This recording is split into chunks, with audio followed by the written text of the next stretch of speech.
ভোলার লালমোহনে বিএনপির স্থায়ী কমিটির অন্যতম সদস্য মেজর অবসরপ্রাপ্ত হাফিজ উদ্দিন আহমেদ বীর বিক্রম এর সহধর্মিণী প্রফেসর দিল আরা হাফিজের আশু রোগ মুক্তি কামনায় দোয়া ও মোনাজাত অনুষ্ঠিত হয়। বিস্তারিত দেখুন ডেস্ক রিপোর্টে।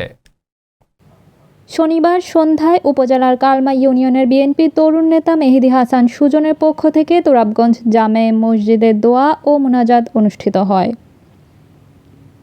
এ সময় কালমা ইউনিয়ন ছাত্র দলের আহ্বায়ক হাসনাইন আহমেদের সভাপতিত্বে দোয়া ও মাহফিলে উপস্থিত ছিলেন ২ নম্বর ওয়ার্ড বিএনপির সভাপতি রফিকুল ইসলাম মেম্বার, ৩ নম্বর ওয়ার্ড বিএনপির সাধারণ সম্পাদক মফিজুল ইসলাম বয়াতি, বিএনপি নেতা মাওলানা নুরুল্লাহ, কৃষক দলের সিনিয়র সহসভাপতি মোহাম্মদ রিয়াজ ও বিএনপির অঙ্গ সহযোগী সংগঠন নেতৃবৃন্দ সহ এলাকার গণ্যমান্য ব্যক্তিবর্গ আরও অনেকে উপস্থিত ছিলেন।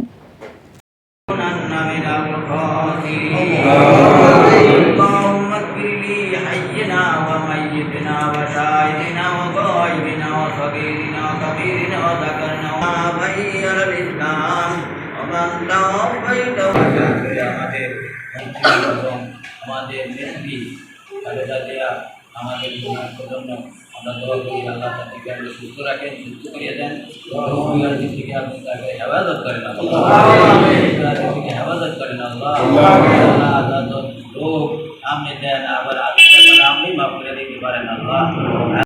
দর্শক, ভিডিওটি ভালো লেগে থাকলে অবশ্যই লাইক, কমেন্ট এন্ড শেয়ার করে CS News 24 এর সাথে থাকুন।